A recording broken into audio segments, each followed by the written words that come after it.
வணக்கங்க. பாண்டிச்சேரி ஸ்டைல்ல காரசாரமான மீன் குழம்பு எப்படி ஈஸியா பண்ணுறதுன்ட்டு தாங்க பார்க்க போறோம். அதுக்கு குழம்பு சட்டி நான் அடுப்புல வச்சுட்டு, சட்டி சூடானதும் அதில ரிஃபைண்ட் ஆயில் ஊத்தியிருக்கேங்க. ரிஃபைண்ட் ஆயில் தான் நான் யூஸ் பண்றேன்.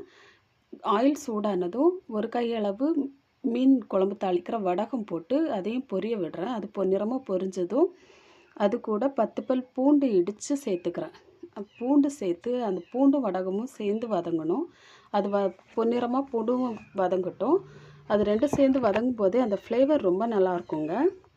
அது வதங்கினதும் ஒரு கையளவு கருவேப்பிலை அது கூட சேர்த்துக்கலாம். கருவேப்பிலை சேர்த்து அந்த கருவேப்பிலையும் வதங்கினதும் நல்லா பொரியட்டும். கருவேப்பிலையும் பூண்டும் வடகமும் சேர்ந்து நல்லா பொரியும். அந்த வாசனையை அப்படியே முகந்துட்டு அது கூட அப்படியே ஒரு பெரிய வெங்காயம் கட் பண்ணி வச்சுருக்கேன். நான் பல்லாரி வெங்காயம் தான் இது கூட ஆட் பண்ணுறேன். நீங்கள் சின்ன வெங்காயம் ஆட் பண்ணாலும் ரொம்ப நல்லாயிருக்குங்க. சின்ன வெங்காயமும் ஃப்ளேவர் ரொம்ப நல்லாயிருக்கும், ருசியும் ரொம்ப நல்லா எடுத்து கொடுக்கும். நான் இன்றைக்கி பல்லாரி வெங்காயம் தான் யூஸ் பண்ணுறேன். ஒரு பெரிய சைஸ் வெங்காயம் கட் பண்ணி யூஸ் பண்ணுறேன். அதையும் போட்டு அது எல்லாமே சேர்ந்து வதக்குங்க. வெங்காயமும் பொன்னிறமாக வதங்கட்டும். கொஞ்சம் ஓரளவுக்கு ரொம்ப பொன்னிறமாக இல்லாமல், ரொம்ப ப்ரௌனிஷாக இல்லாமல் ஓரளவுக்கு பொன்னிறமாக வதங்கினதும் அது கூட ஒரு 2 தக்காளி, 2 பெரிய சைஸ் தக்காளி. ஏன்னா மீன் குழம்புக்கு கொஞ்சம் தக்காளி அதிகமாக சேர்த்தோன்னா இன்னும் டேஸ்ட் நல்லாயிருக்கும். அதனால் 2 பெரிய சைஸ் தக்காளி கட் பண்ணி அது கூட சேர்த்து நான் வதக்குறேன். இது எல்லாமே நல்லா வதங்கணும். கொஞ்சம் நல்லா கொழைய வதங்கணும். வதங்குற வரைக்கும் நம்ம அதை வதக்கிட்டே இருக்கலாங்க. எல்லோரும் சொல்கிற மாதிரி 5 நிமிஷத்தில் 10 நிமிஷத்துலலாம் முடியாதுங்க. இது டைம் எடுத்துக்கும் தான். ஆனால் ஈஸியான வேலை, ரொம்ப கஷ்டமாக இருக்காது. நீங்கள் கொஞ்சம் நல்லா அது வதங்கினதும் கொழைய வதங்கினதும் அதை அப்படியே சிம்மில் வச்சுட்டு தட்டு போட்டு மூடி விட்டுருங்க. அது குழஞ்சி வதங்கிடும். அதை நம்ம ஒரு புளி கரைசல் ரெடி பண்ணி வச்சுருக்கேன். ஒரு கையளவு புளி எடுத்து ஊற வச்சு அதை கரைச்சி தண்ணியை தனியாக எடுத்து வச்சுருக்கேங்க. அது புளி கரைசல். அதுலேயே உப்பு போட்டு நான் வச்சுருக்கேன். குழம்புக்கு தேவையான உப்பு போட்டு வச்சுருக்கேன். நம்ம மீன் குழம்புக்குன்ட்டும் சரி, காரக்குழம்புக்குன்னும் சரி, தனியாக குழம்பு மிளகாய் தூள் ஒன்று அரைச்சி வச்சுருப்போம் இல்லையா, அந்த மிளகாய் தூள் தான் இதுக்கு யூஸ் பண்ணுறோம். ஒரு 5 ஸ்பூன் மிளகாய்த்தூள் நான் அதில் ஆட் பண்ணியிருக்கேன். ஆட் பண்ணி அந்த புளிக்கரைசலோட அந்த உப்பு சேர்த்த புளிக்கரைசலோட சேர்ந்து நல்லா கலக்கி விடுறேன். அது நல்லா கலக்குனதும் அதுலேருந்து நம்ம டேஸ்ட் பார்த்துக்கலாம். புளிப்பு, உப்பு, காரம் 3 சம அளவு இருக்கான்ட்டு டேஸ்ட் பார்த்துட்டு, இந்த வதக்கி வச்சுருக்கோம் இல்லையா, வெங்காயம், தக்காளி, வடகம், பூண்டு போட்டு அதை கொழைய வதங்கிருச்சு பாருங்கள். இந்த அளவு கிரேவி பதத்துக்கு வந்ததும் நம்ம கரைச்சி வச்சுருக்க குழம்பு கரைசலை அதில் ஆட் பண்ண போகிறோம். கூட்டி வச்சுருக்கிற குழம்ப கலந்து வச்சுருக்கோம் இல்லையா, அந்த குழம்பு கரைசலை இப்போ நம்ம வெங்காயம் தக்காளி வதக்கி வச்சது கூட ஆட் பண்ணி மூடி விட்டுறோம். மூடி விட்டதும் பாருங்கள், கொதி வந்துருச்சு குழம்பு.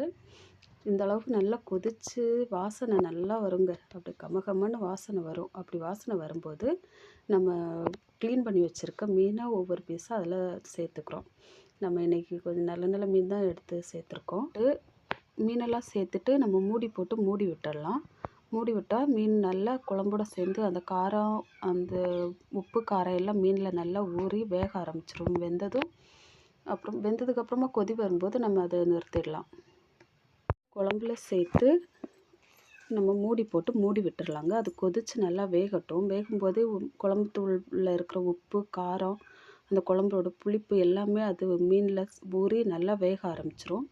அது நல்லா வேகும்போதே குழம்போட வாசனை நல்லா வர ஆரம்பிச்சிருங்க. நல்லா கொதிக்கும்போது திரும்ப தட்டை எடுத்துருங்க. மூடி போட்டிருக்க தட்டை எடுத்துகிட்டு கொதிக்க விடுங்க. கொஞ்சம் நல்லா சுண்டட்டும். கொஞ்சம் நல்லா சுண்டி கொஞ்சம் இன்னும் க்ரீமியாக கிரேவி பதத்தில் அந்த குழம்பு சுண்டி வரும்போது உங்களுக்கு எந்த அளவுக்கு கன்சிஸ்டன்சி வேணும் அப்படின்னு பார்த்து, ரொம்ப திக்காக எடுத்து யூஸ் பண்ணணும் அப்படின்றவங்க இன்னும் கொஞ்சம் நல்லாவே கொதிக்க விடுங்க. இல்லை கொஞ்சம் லிக்விட் டைப்லேயே எங்களுக்கு போதும், குழம்பு நல்லா ஊற்றி சாப்பிட்ற அளவுக்கு தாராளமாக வேணுன்றவங்க இந்த பதத்தில் எடுத்துருங்க. அடுத்து நம்ம கன்னியாகுமரி ஸ்டைலில் மரவள்ளிக்கிழங்கு கூட்டு பார்க்கலாம். அதை தனித்தனி வீடியோவாக போடலான்னா சரி, ஒரே வீடியோவில் காமிச்சிடலாம் அப்படின்னு தான் இதில் ஆட் பண்ணியிருக்கேன். அது கிழங்கு நல்லா இந்த மாதிரி கொத்தி எடுத்துக்கோங்க. நான் காமிச்சிருக்க மாதிரி கொத்தி எடுத்துக்கோங்க. அதுக்கு ஒரு மசாலா ரெடி பண்ணுறோம். கொஞ்சம் புளி, ஒரு ஸ்பூன் ஜீரகம், ஒரு அரை ஸ்பூன் மஞ்சள் தூள், 1 ஸ்பூன் காஞ்ச மிளகாய்த்தூள், ஒரு 10 பல் பூண்டு அது சேர்த்து நல்லா அரைச்சி விழுதாக எடுத்துகிட்டு வந்துடலாம்.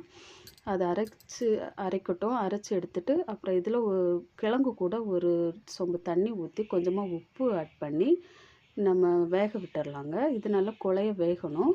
இது வெந்ததும் கிழங்கு மூடியை திறந்து பார்க்கும்போது பாருங்கள் வெந்திருக்கா என்னன்ட்டு. கொஞ்சம் நல்லா குழைய வெந்ததும் நம்ம உருளைக்கிழங்கு மசிக்கிற இது வச்சு நல்லா மசிச்சு விடணும். இது இன்னும் கொஞ்சம் வேகணும். பாதி பரம் தான் வெந்திருக்கு. இப்போ பாருங்கள் நல்லா வெந்துருச்சு. இதை வந்து உருளைக்கிழங்கு மசிக்கிற இது வச்சு நல்லா மசிச்சு குழச்சி எடுத்துடலாம். மசிச்சு எடுத்தது இது நல்லா மசிச்சு எடுத்துட்டு நம்ம அரைச்சி வச்சுருக்கோம் இல்லையா, ஒரு மசாலா விழுது, அதை இது கூட சேர்த்து தேவையான அளவுக்கு உப்பு பார்த்துக்கோங்க. இன்னும் வேணும் அப்படி நம்ம ஆல்ரெடி உப்பு போட்டுட்டோம். வேணுன்றவங்க உப்பு போட்டுக்கோங்க. அந்த மசாலா சேர்த்து நல்லா கலந்து நல்லா கொதிக்க விட்டு எடுத்தோன்னா ஒரு அல்வா பதத்துக்கு வந்துடுங்க. பார்க்குறதுக்கு அல்வா மாதிரி தான் இருக்கும். ஆனால் இது மீன் குழம்பு, சோறு, மீன் குழம்பு, வறுத்த மீன், இந்த கிழங்கு கூட்டு வச்சு சாப்பிடும்போது சூப்பராக இருக்குங்க. ட்ரை பண்ணி பாருங்கள்.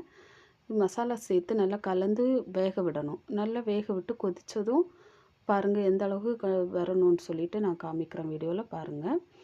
இந்த அளவுக்கு நல்லா கலந்து விட்டுட்டு நல்லா கொதிக்க விடுங்க. மூடி போட்டு கொதிக்க விட்டாலும் சரி, அப்படியே விட்டாலும் நல்லாயிருக்கும். நீங்கள் அப்படியே கலந்து விட்டிங்கனாலே கொஞ்சம் நேரத்தில் அது கிழங்கு வந்து கட்டி ஆகிடும். கெட்டியாக குழகுலன்ட்டு வந்துடும்.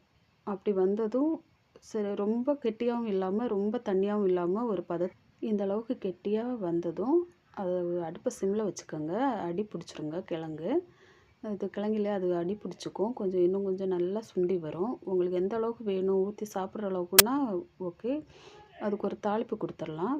தாளிப்பு கரண்டி வச்சு கடுகு போட்டு கருவேப்பிலை, காஞ்ச மிளகாய் மட்டும் கொஞ்சம் பூண்டு வேணாலும் இடித்து போட்டுக்கோங்க. போட்டு அது நல்லா வதங்கினதும் நம்ம வந்து கிழங்கு கூட்டு வச்சுருக்கோம் இல்லையா, அது மேலே ஊற்றி தாளித்து எடுத்துட்டோன்னா அந்த ஃப்ளேவரே செம்மையாக இருக்குங்க. பாருங்கள் சூப்பராக இருக்கும். இது மீன் குழம்பு கூட வச்சு சாப்பிடும்போது அவ்வளோ அருமையாக இருக்கும். இது கன்னியாகுமரியில் பிடிக்காதுன்னு சொல்கிற ஆளே கிடையாது. ரொம்ப பிடிக்கும் எல்லாருக்குமே. ட்ரை பண்ணி பார்த்துட்டு கமெண்ட் பண்ணுங்கள், ஷேர்